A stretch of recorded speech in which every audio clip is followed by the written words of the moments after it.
37 degrees, raining. Seems like a good day to do an RV video, baby. Woo!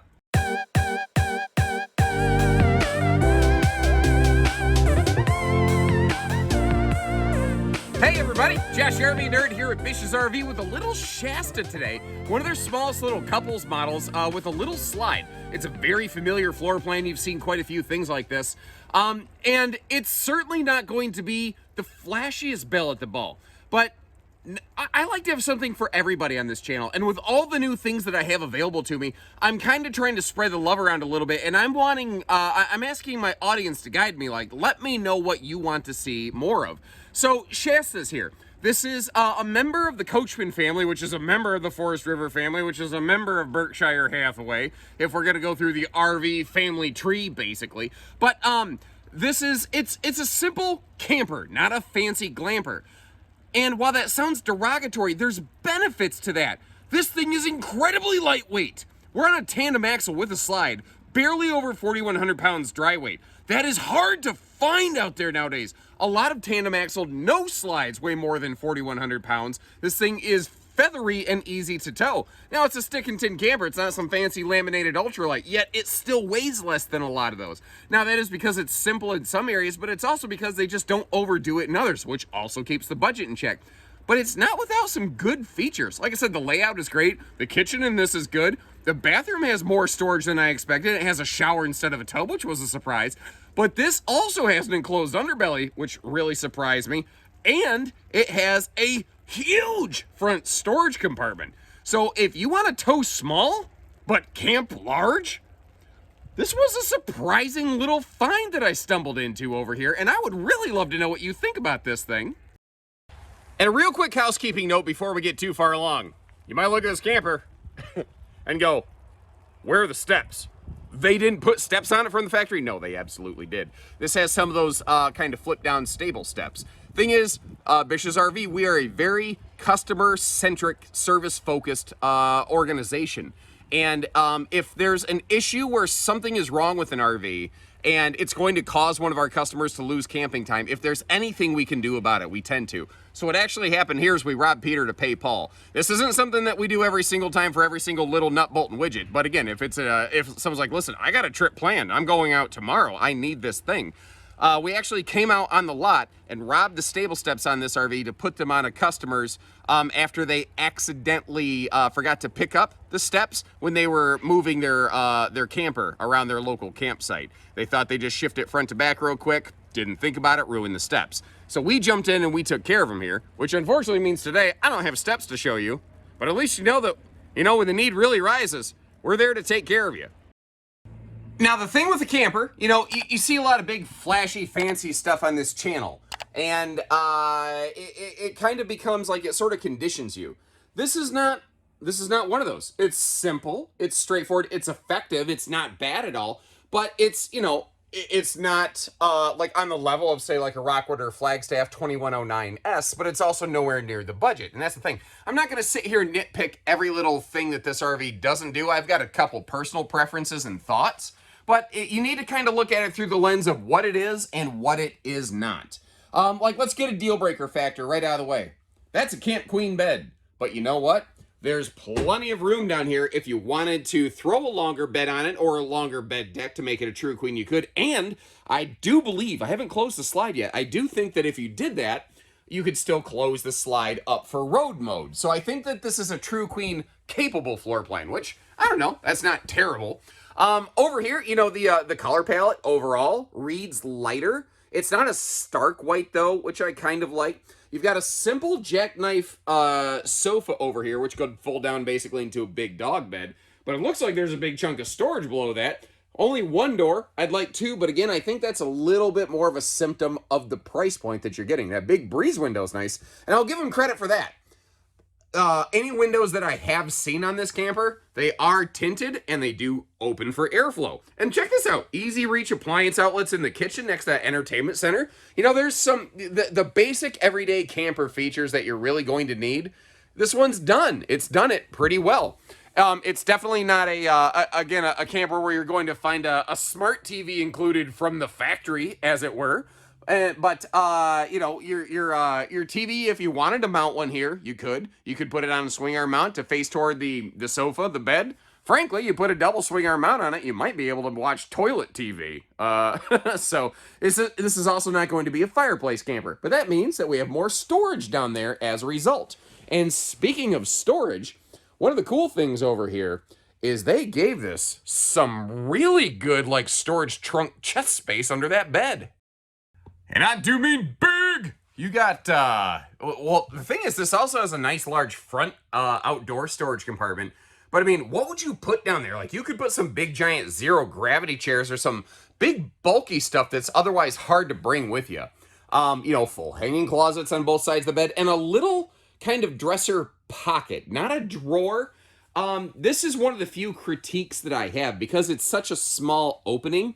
I actually almost wish that wasn't there, even though it's going to help prevent cargo from slipping out in transit.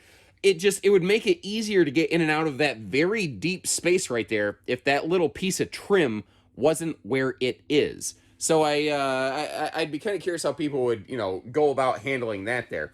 Now the storage, the entertainment's not super deep, so the storage around it isn't exactly gigantic and massive. But what is kind of cool here, you know what you might put under that bed? Like bring along a couple little folding stools because they extended the countertop here, which is huge overall.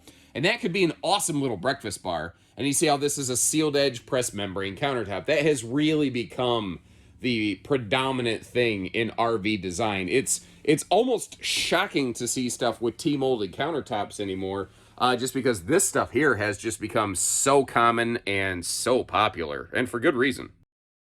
Some nice space under the kitchen sink here. It does wrap around pretty far, so you got to kind of plan on what you're going to load in there. I wouldn't mind a spot for a little bit bigger wastebasket, but next to the kitchen countertop by the door, there's actually an area there where I think you could put one, so you might not even want to modify what we're looking at to accomplish a wastebasket if that's your interest. Whoa! Whoa! Those are some bigger drawers than I was expecting. Big and plywood box. They're not even particle board with a sticker wrap. That's the thing. Like, you can call this simple, unassuming, a little bit basic, but like a stainless sink that's undermounted. I was expecting plastic. I did not think that was going to happen, and I'm curious. I'm expecting staples, but if you reach back here, it's actually pocket screwed. Wow. Okay, I see you, Shasta. Not too shabby. So, you know, it's kind of little things when I see that. It's sort of like reshaping my personal impression of this RV. Instead of something that is just, you know, cheaper on the price point, it's just simpler, but it's more like a rank and file, you know, militia level kind of camper here. There's nothing wrong with that.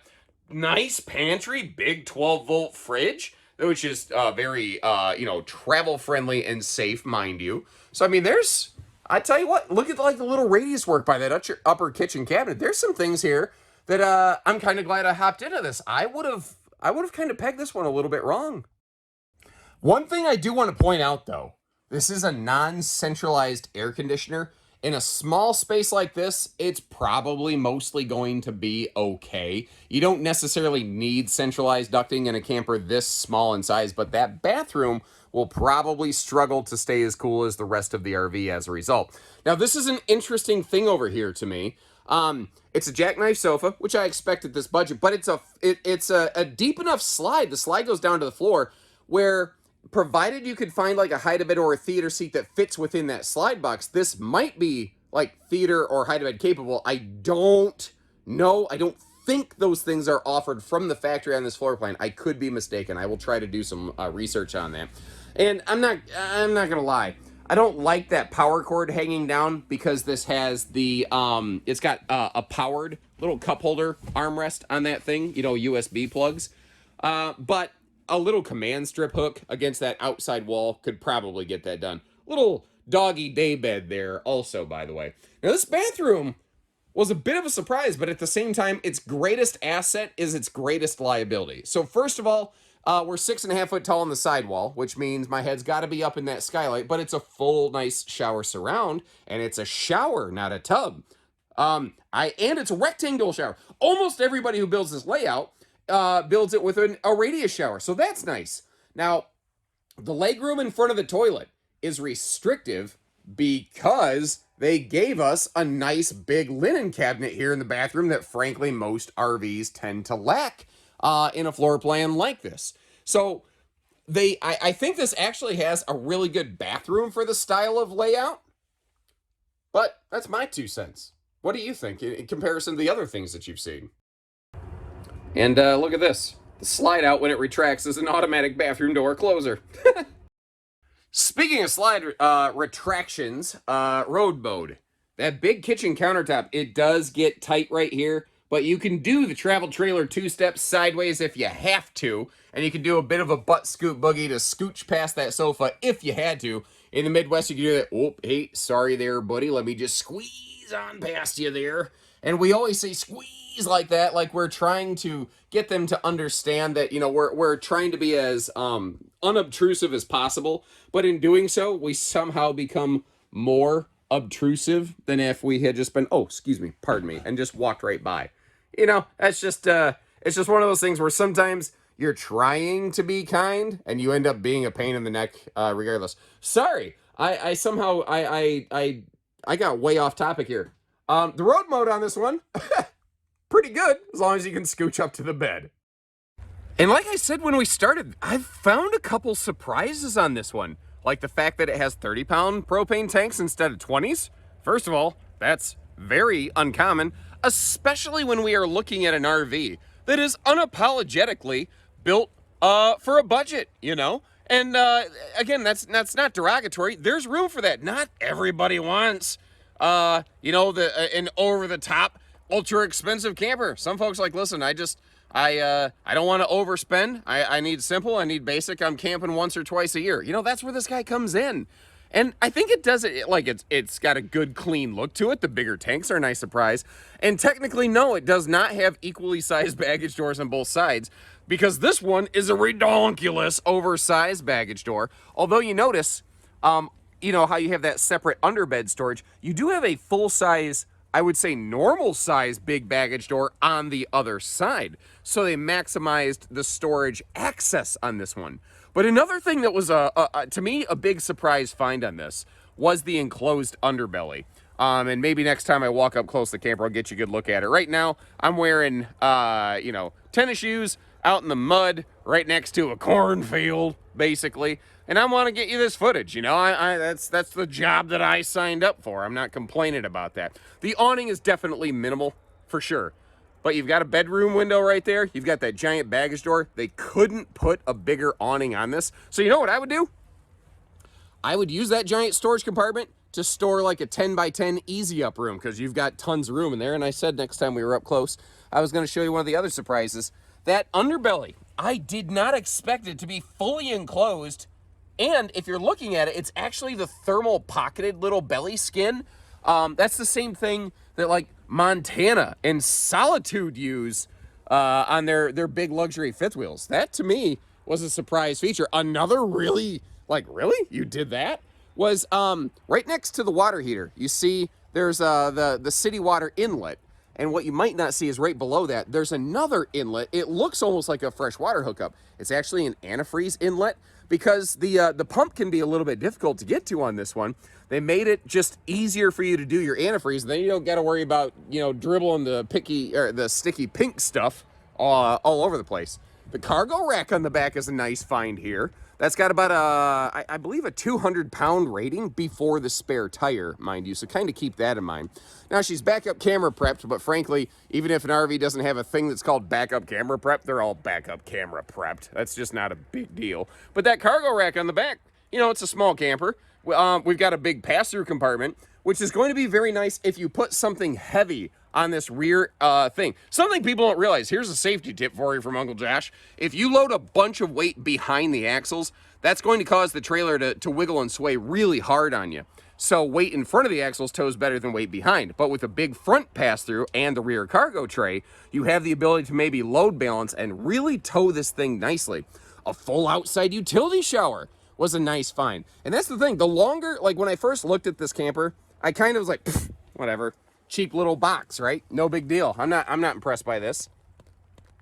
But the longer I looked at it, like the single sewer outlet, it has some really good qualities on it that, you know, it kind of impressed me. Now, pardon me as I sneak through here. The other thing I want to show you is, like, this is not a big, like, super solar camper. And, ooh, what in the world?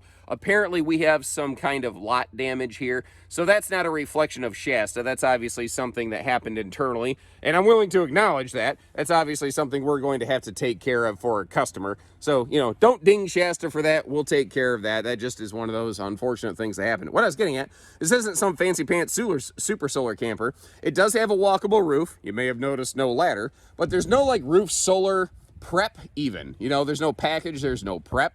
If you're going to want to do some light solar stuff, they have one of those very simple portable panel plugs off the side, the 3 Ps right there. You know, again, little camper, not fancy glamper, but for what it is and what it's trying to do, I don't think it's all bad. So, if you're new with our videos, hit that subscribe button because we have, like I said, just a huge variety of all kinds of things. And if you're not new to our videos, let me know what you think about this. Is this a brand you'd like to see more of? Or are you good? You know, you guys tell me. I don't take offense to it either way. I have so many RVs that I can record now. I don't gotta be, well, I can be picky. I don't gotta be, you know, forced into recording every single thing that comes across my path. So as always, you folks guide me. Let me know how I can do my job better for you. And I will leave you a link in the video description where you can check on pricing and availability for one of these if you're curious. You know, well, I guess whether you're serious or whether you're curious, either way, pricing will be right there. So until next time, folks, best wishes from Bishes. Take care, stay dry, have fun, and happy camping, everyone.